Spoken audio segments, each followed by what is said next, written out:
J'ai participé à CEO for One Month parce que depuis que je suis petite, quand on me demande ce que je veux faire dans la vie, je réponds que je serai CEO. Donc forcément, quand j'ai vu la publicité sur les réseaux sociaux, je me suis dit que cette aventure était faite pour moi.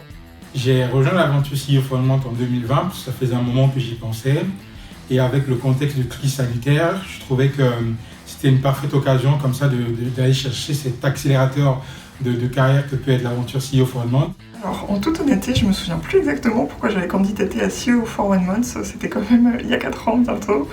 En revanche, ce que je sais et ce dont je me souviens, c'est que ça a été un vrai plus pour moi, ça m'a permis de vraiment monter une marche, tout simplement au niveau professionnel.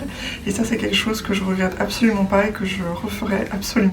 Alors complètement au hasard. Au début, c'était une pub sur Facebook, si je me souviens bien. Donc je pensais que c'était plutôt un coup de com' marketing de la part de The Adecco Group. Et en fait, au fur et à mesure que je passais les entretiens et les épreuves de sélection, je me suis rendu compte que c'était vraiment une expérience incroyable. Et donc je m'y suis pris au jeu. Et in fine, ce que je voulais vraiment retirer de ce concours, c'était du mentorat. Profiter de conseils de quelqu'un d'expérimenté. J'ai candidaté à CEO for One Month à la suite d'un stage en ressources humaines où j'étais chargée de recrutement de talents dans une entreprise et je voulais tout simplement à mon tour repasser de l'autre côté de la barrière, me faire recruter dans un processus un peu différent, un peu innovant et j'ai pas du tout été déçue.